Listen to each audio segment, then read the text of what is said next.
couple of tough losses last week, Yeah. Coach. UC Santa Barbara, UCLA. Obviously, I'm sure not having Micah or Yeah. Josh Kirshner hurt you, but from your standpoint, what went wrong in those matches? Well, Santa Barbara was real disappointing in the sense that I think that was the first time that we were really compromised as a team as far as some things, and we didn't really respond how we wanted to. You can say guys were sick, guys are banged up, but you know what? It's we're in the season and nobody cares. So we needed to do a better job of responding to the situation at hand, and I think and we really talked a lot about it after the Santa Barbara match, and there was nothing about that we were really proud of. I think we were it was just a disappointing night, and sometimes those happen. You try to limit those nights, but at the end of the day, we got to do a better job. And Santa Barbara played well. They're a good team. They, on paper, it probably seemed like a little bit of a mismatch, but they had an injury earlier in the year to a guy that was a starter, and they had to change their lineup. And they're a hell of a team. And myself, I need to get my staff better ready to get our team better ready for that match. It all ends up on me.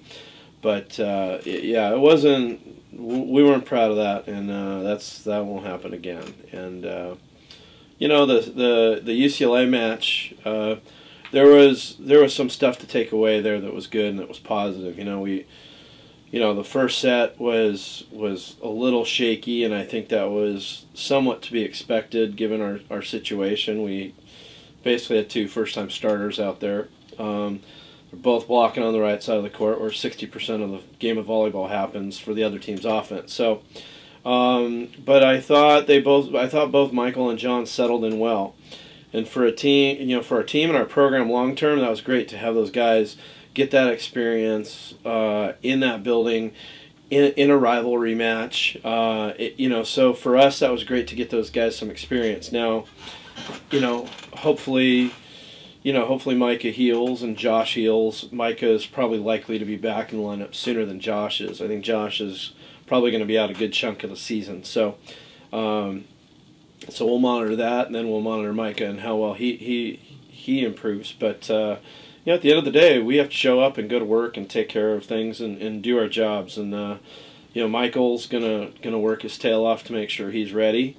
And John seems like he had a real breakthrough, so it looks like he might be the guy there for the next little while, if not long term, if he can get a foothold on it. But I really liked how aggressive John was, and once you got midway through the second set, you couldn't tell John was a first-time starter, and he just did great. He was aggressive. He was dictating the points that he was involved in, and not being reactionary. As a blocker, he was aggressive. As an attacker, he was aggressive. And as a server, he probably could have been more aggressive. But I thought he did a really nice job handling the situation at hand. And, we all knew he was going to have a bright future here. We just didn't know how soon it was going to happen. And he got a chance the other night, and he did really well. So we're looking forward to seeing more of what he can do. Much needed week off of rest now. Then you have UCI and UCSD here. Yeah. Some tough matchups. Yeah. But what are you guys going to be working on leading up to them? A lot. We got into a situation schedule-wise where we really were only having 2 days lead up to each match, and it was really tough to train or to implement anything new. It was more game plan and just a little bit of technique. And now we're in day 2 of a 3-day rest period for us. We'll practice twice. Then we'll have another rest day on Saturday, and then we'll practice Sunday and Monday, getting ready for the Tuesday, Wednesday matches, and kind of press the reset button the same way the following week. So I think the rest is going to be huge for us. It'll give a guy like Micah a chance to heal and to sleep, and give guys time to rehab and to basically get off their feet, concentrate on school. Lots of guys are in midterms right now, so the timing of it's fantastic for us. So it'll allow us to get back in the gym and to tweak some stuff. We're going to look at our transition game a lot. We got to get back to refining our passing, because that dropped off a little bit. I thought we were the best passing team in the country by a long shot, and then that dropped off a little bit. And so we'll get back to that, and we're going to need to, because our Irvine's going to go back to the service line, and they're going to get after it, and they just hit the tar out of the ball, and we're going to have to be able to pass well. That's what kept us in the match last time we played them, was we were able to be in system most of the time, and I think that's something that they weren't used to.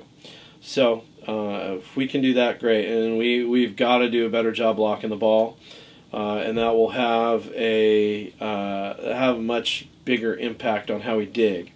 And I think that's dropped off a little bit. And if you want to connect one more dot, that comes from the service line, where we just haven't been as good the last week as we could have been. I think we were kind of backing off, given the situation.